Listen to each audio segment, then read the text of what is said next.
Il y a un silence que seuls certains hommes connaissent. Ce n'est pas le silence de la paix, ni celui de la solitude choisie.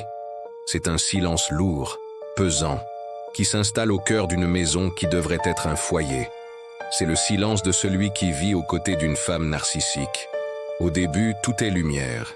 Elle est charismatique, brillante, le centre de l'univers. On se sent chanceux, élu. On croit avoir trouvé la perle rare, celle qui vous élève. Mais lentement, insidieusement, la dynamique change. Le piédestal sur lequel elle vous avait placé se transforme en une cage dorée. Votre rôle n'est plus celui d'un partenaire, mais celui d'un miroir. Un miroir qui ne doit refléter que sa grandeur, sa perfection, ses besoins. La conversation devient un monologue. Vos réussites sont minimisées, vos passions, tournées en dérision. Vos émotions sont une faiblesse, un fardeau qui vient perturber sa tranquillité.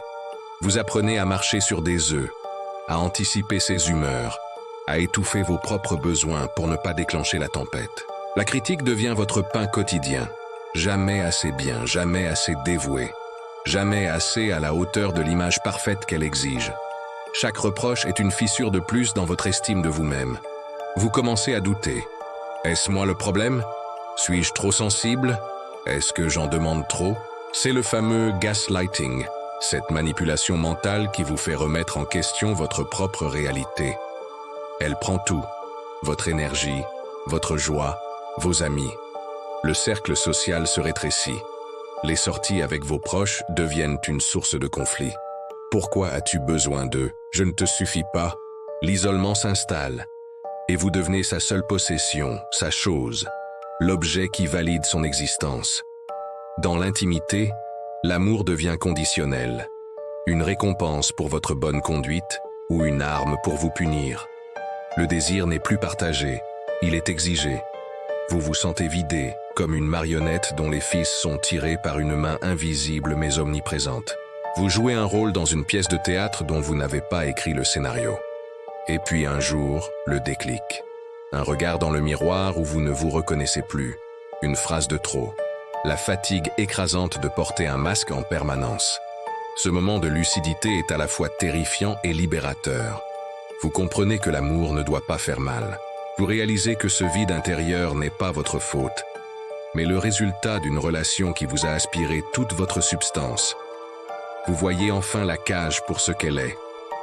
La prise de conscience est la première étape, mais le chemin de la guérison est long. Il faut d'abord accepter la vérité. Vous avez été victime d'une dynamique toxique. Ce n'est pas une honte, c'est une réalité. Parler, briser le silence est essentiel. Cherchez l'aide d'un ami de confiance, d'un membre de la famille, ou, idéalement, d'un professionnel.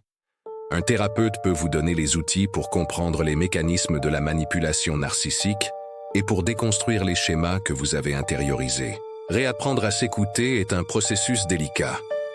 Quelles sont vos passions? Qu'est-ce qui vous fait vibrer? Vous devez redécouvrir l'homme que vous étiez avant que son ombre ne recouvre votre lumière. Cela signifie poser des limites claires, dire non, protéger votre espace mental et émotionnel. C'est un combat, car le manipulateur narcissique n'abandonne pas sa proie facilement. Il y aura des tentatives de culpabilisation, des promesses de changement, des éclats de colère. La fermeté sera votre meilleur allié. La guérison passe aussi par le pardon. Pas le pardon pour elle, nécessairement, mais le pardon pour vous-même. Se pardonner d'être resté, de ne pas avoir vu les signes plus tôt, d'avoir accepté l'inacceptable. Vous avez fait de votre mieux avec les informations et la force que vous aviez à l'époque. Vous avez cru en l'amour, et cette croyance a été exploitée. Votre capacité à aimer n'est pas une faiblesse. C'est une force qu'il faut maintenant rediriger vers vous. Reconstruire son estime de soi est comme rebâtir une maison après un ouragan. Brique par brique. Célébrez chaque petite victoire. Une décision prise pour vous-même.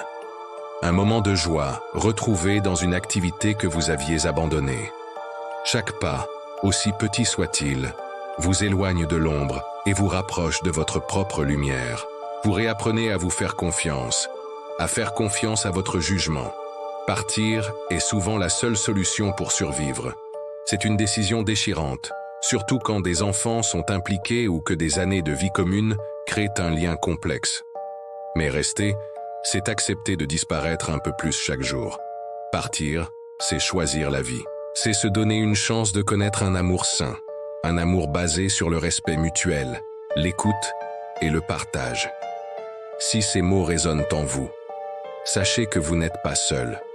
Ce que vous vivez est réel et vous avez le droit de vous en libérer. Le chemin est difficile, mais au bout se trouve la possibilité de respirer à nouveau, de vous retrouver, de vivre et non plus de simplement survivre. Il existe des ressources et des communautés prêtes à vous écouter sans jugement. N'oubliez jamais que votre valeur ne dépend pas du reflet que quelqu'un d'autre vous renvoie. Vous êtes un être complet, avec vos propres rêves, vos propres émotions et votre propre lumière. Il est temps de la laisser briller à nouveau. Merci de m'avoir écouté. Si ce message vous a touché, n'hésitez pas à vous abonner pour continuer cette conversation importante. Prenez soin de vous.